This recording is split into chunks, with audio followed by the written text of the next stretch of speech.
kiməsə kin duyursunuzsa, kiməsə nifrət edirsinizsə, kimisə qəlbən bağışlaya bilmirsinizsə, ona çox böyük inciklikləriniz varsa, o insanları hamısını mütləq və mütləq bağışlamaq lazımdır.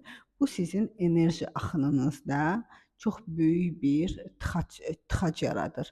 Kimisə bağışlaya bilməyəndə biz elə bilirik ki, hə, onu bağışlaya bilmirik. Ona ziyanı var. Ona heç bir ziyanı yoxdur. Əgər biraz diqqətlə fikir versək, nəzər salsaq, görərik ki, həmin adam öz həyatındadır, öz keyfindədir, işlərindədir, gücündədir. Amma o nifrət içdən içə, o abida, o inciklik içdən içə bizi yeyir.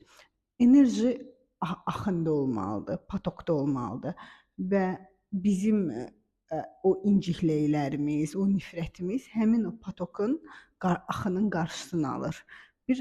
Bir növ tıxac yaradır.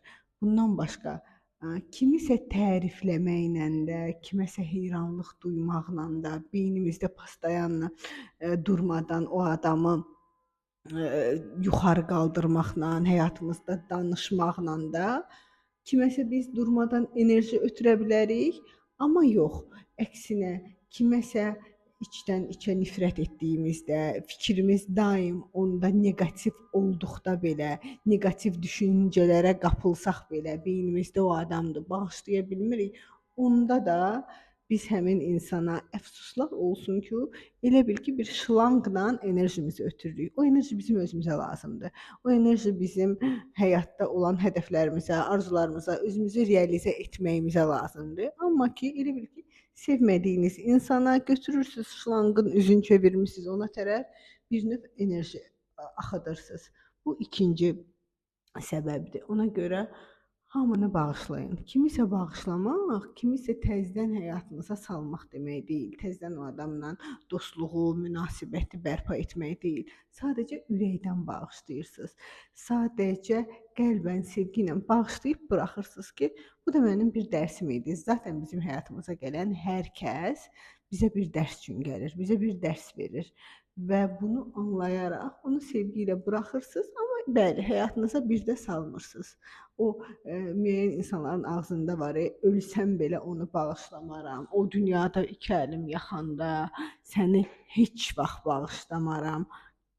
Onun vecinə də deyir. İstəyirsiniz bağışlayın, istəyirsiniz bağışlamayın. O onsuz da həyatını yaşayır, amma sizdə enerji əksikliyi olur. Bu zaman ruzi bərəkət kanalları bağlanır. Bu zaman sevgidə xoşbəxt olmursunuz. Şansınız gətirmir.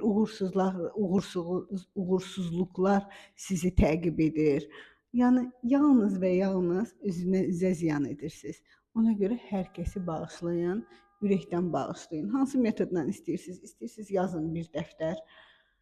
Yazın, bağışlayın, cırın, atın, yandırın. İstəyirsiniz ürəyinizdə bağışlayın. İstəyirsiniz meditativ bir yolla bağışlayın. Amma bağışlayın ki, bağışlayın. Bu işdə mən sizə bir life coach kimi də kömək edə bilərəm. Duyğularınızı ortaya çıxarda bilərəm.